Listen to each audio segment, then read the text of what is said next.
पत्नी ने कहा मैं अपने बेटे को डॉक्टर बनाऊंगी। पति बोला नहीं नहीं, बेटा बनेगा तो इंजीनियर बनेगा। पत्नी ने कहा मैं हमेशा बीमार रहती हूँ, कभी इस डॉक्टर के पास कभी इस डॉक्टर के पास जाना पड़ता है, मैं नहीं चाहती हूँ कि मेरा बेटा इंजीनियर बने, बेटा डॉक्टर बनेगा। बाप ने कहा कि इंजीनियर बनेगा मेरे धंधे को आगे बढ़ाएगा, इसलिए मैं अपने बेटे को इंजीनियर बनाऊंगा। पत्नी ने कहा नहीं, बेटा बनेगा तो डॉक्टर बनेगा। बाप ने कहा नहीं, बेटा बनेगा तो इंजीनियर बनेगा। दोनों में झगड़ा, दोनों में झगड़ा, दोनों में झगड़ा। कप प्लेट नीचे, दूसरी मंजिल से नीचे। नीचे मकान मालिक रहता था, बड़ा सज्जन पुरुष था। ऊपर पहुंचा, देखा दोनों लड़ रहे हैं। उन्होंने कहा बेटा क्यों लड़ते हो, बेटी क्यों लड़ती हो, बहू क्यों लड़ती हो। बहू ने कहा दादाजी मैं अपने बेटे को डॉक्टर बनाऊंगी। बाप ने कहा नहीं दादाजी मैं अपने बेटे को इंजीनियर बनाऊंगा। सेठ ने कहा ठीक है, तुम बेटे को डॉक्टर बनाना चाहती हो, तुम बेटे को इंजीनियर बनाना चाहते हो, लेकिन बेटे की क्या बनने की मर्जी है ये भी तो जानो। बुलाओ बेटे को। जब सेठ ने कहा बुलाओ बेटे को, पत्नी ने पति की तरफ देखा, पत्नी ने पत्नी की तरफ देखा और बोले अभी बेटा तो पैदा ही नहीं हुआ, बेटा पैदा नहीं हुआ, पर झगड़ा शुरू हो गया। हमारे 90% झगड़े ऐसे होते हैं, बेबुनियाद, उसकी बुनियाद में कुछ होता नहीं है। हमारे अधिकतर विवाद ऐसे ही होते हैं। आपसे निवेदन करना चाहता हूं, पूरे दिन में आधा घंटे का मौन रखिए,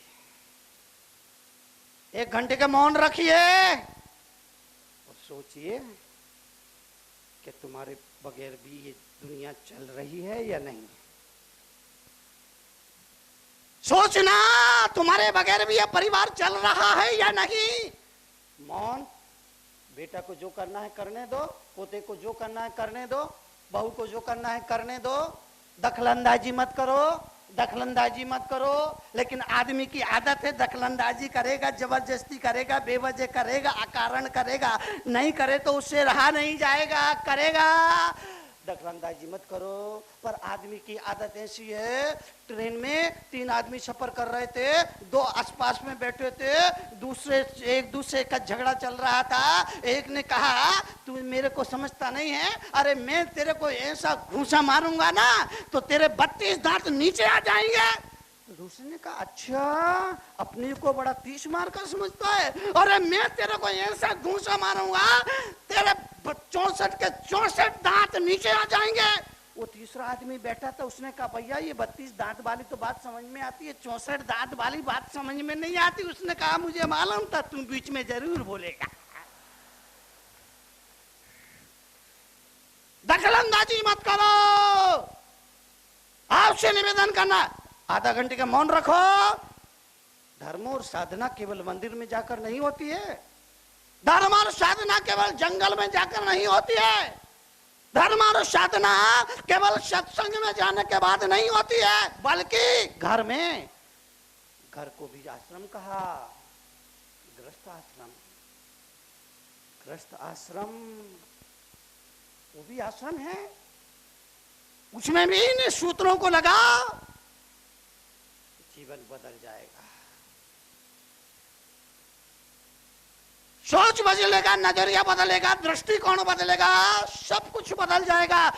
और जब तक दृष्टिकोण नहीं बदला, ये धर्म, ईश्वर, प्रभु, भगवान, संत, गुरु सब फालतू नजर आएंगे। मंदिर की मूर्ति भी महज एक पत्थर नजर आएगी। आपसे निवेदन करना चाहता हूं, जीवन के लिए आपसे अनुरोध करना चाहूंगा, एक बात अच्छी तरह याद रखना, समझदारी के लिए समय निकालना पड़ता है, समय कभी निकलता नहीं है। बेवकूफी के लिए आदमी के पास टाइम है।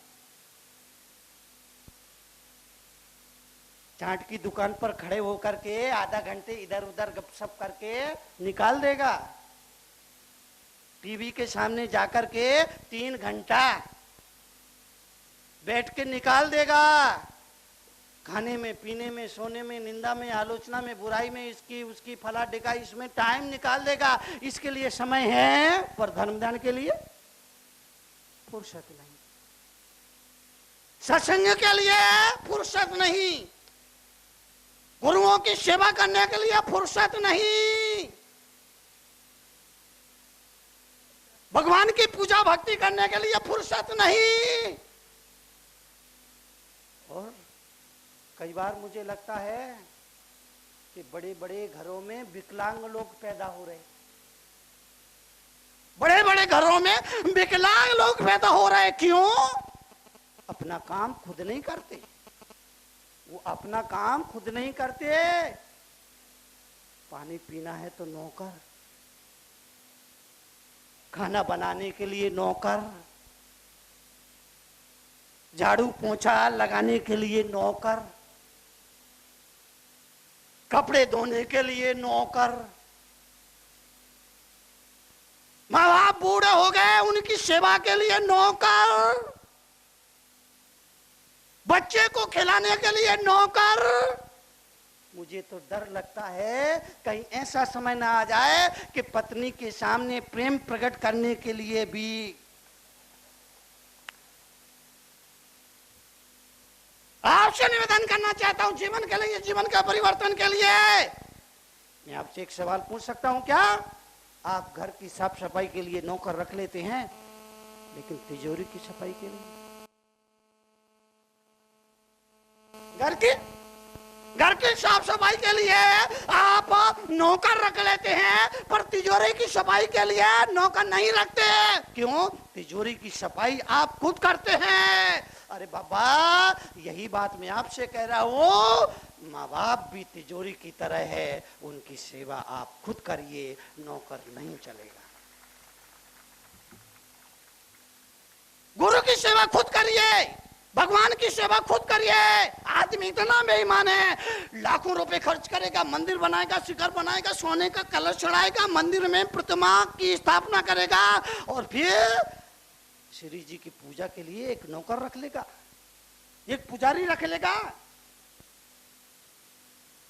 ये जिंदगी की तिजोरी है, इसकी सेवा हमें खुद ही करना चाहिए। मैं देश के नौजवानों से कहता हूं, नई पीढ़ी से कहता हूं, 2 दिन बाद संस्कार शिविर यहां होने वाला है। हजारों स्कूली छात्र छात्राओं से मैं मुखातिब होऊंगा। 10 लाख बच्चों से मिलने का मैंने तय किया, करीब 5 लाख बच्चों से मुलाकात कर चुका हूं। जहां भी जाता हूं एक दिन बच्चों से बात करता हूं। मुझे लगता है कि 20 साल के बाद पुरानी पीढ़ी अपना स्थान छोड़ देगी और नई पीढ़ी वो स्थान ले लेगी। अगर हमने बच्चों को संभाल लिया तो हम पूरे देश को संभाल सकते हैं, पूरे समाज को संभाल सकते हैं। और जब संस्कार शिविर होता है तो 3 शपथ दिलाई जाती है। पहली शपथ होती है, हम जिंदगी में कभी भी अपने माँ बाप को वृद्धाश्रम में नहीं भेजेंगे। दूसरी शपथ होती है, हम कभी भी राष्ट्र के प्रति गद्दारी नहीं करेंगे। और तीसरी शपथ होती है, जिंदगी में कैसी भी कठिन परिस्थितियां आ जाए, हम कभी भी आत्महत्या नहीं करेंगे। अब देखेंगे जब हजारों बच्चे आएंगे, यही सभा होगी, आप जैसे आपकी जगह बच्चे बैठे होंगे, और उन बच्चों को 1 घंटे शांत बिठा के रखना, ये कोई हंसी मजाक नहीं है। बच्चों को शांत बिठाना मतलब बंदरों को पंगत लगा के भोजन कराना है।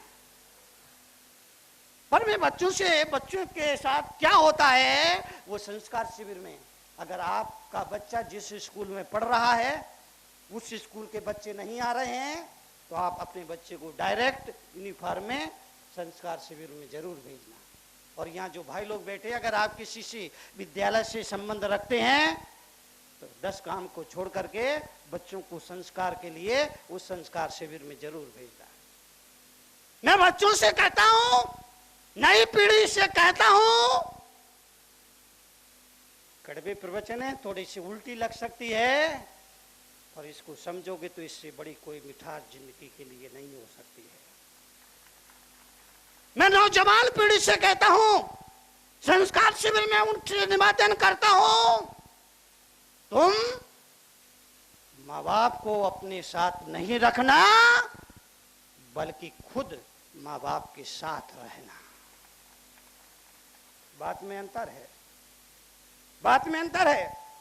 जब कोई नौजवान कहता है कि मैंने अपने बूढ़े माँ बाप को अपने साथ ले लिया, अपने पास रख रखा है, मुझे ऐसा लगता है जैसे वो माँ बाप पे एहसान कर रहा हो। तो कोई नौजवान कहता है मैंने अपने बूढ़े माँ बाप को अपने पास रख रखा है, मुझे लगता है वो माँ बाप पे कोई एहसान कर रहा है। ऐसा नहीं। इस देश की नई पीढ़ी को ये सिखाया जाना चाहिए, माँ बाप को अपने पास ना रखे, बल्कि खुद माँ बाप के साथ रहे। मैं बच्चों से कहता हूं, नौजवान पीढ़ी से कहता हूं, नई पीढ़ी से कहता हूं, न्यू जनरेशन से कहता हूं कि जितना प्यार तुम अपने कुत्ते से करते हो, उसका 10% प्रेम अपने बूढ़े माँ बाप पर निछावर कर देना, उनका बुढ़ापा सुधर जाएगा और तुम कुत्ता होने से बच जाओगे। कुत्ता कल्चर बड़ी तेजी से बढ़ रहा है समाज में कुत्ता कल्चर बड़ी तेजी से बढ़ रहा है, बड़ी तेजी से बढ़ रहा है। बड़ी बड़ी पॉश कॉलोनियों में मेरा जाना होता है, हर दरवाजे पर सामने लिखा रहता है, कुत्ते से सावधान। मुझे लगता है इस आदमी में, इस घर में कुत्ता रहता है या आदमी रहता है। कुत्ता कल्चर तेजी से बढ़ रहा है। और आए दिनों आप टेलीविजन पर देखते होंगे, अखबारों में देखते होंगे, बड़ी बड़ी हीरोइनें कुत्ते को अपनी गोद में लेकर के उसका मुख चूमती हैं। और जब कोई फेमस हीरोइन कुत्ता का मुख चूमती है तो इस देश का नौजवान खड़ा खड़ा भगवान से प्रार्थना करता है, हे भगवान तू मुझे अगले जन्म में कुत्ता ही बनाना।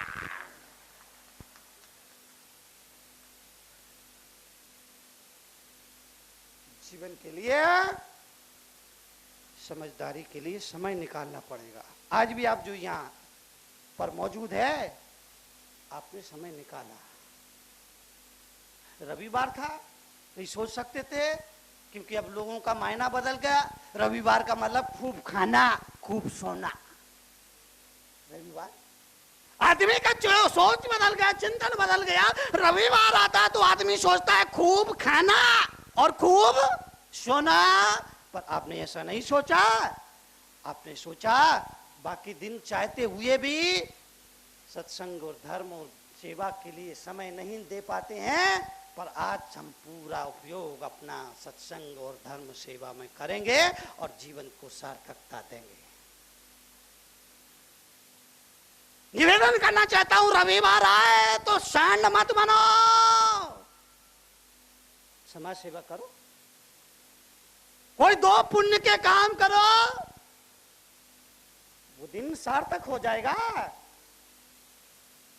एक परोपकार का काम करो तो वो दिन तुम्हारा महत्वपूर्ण लिखा जाएगा।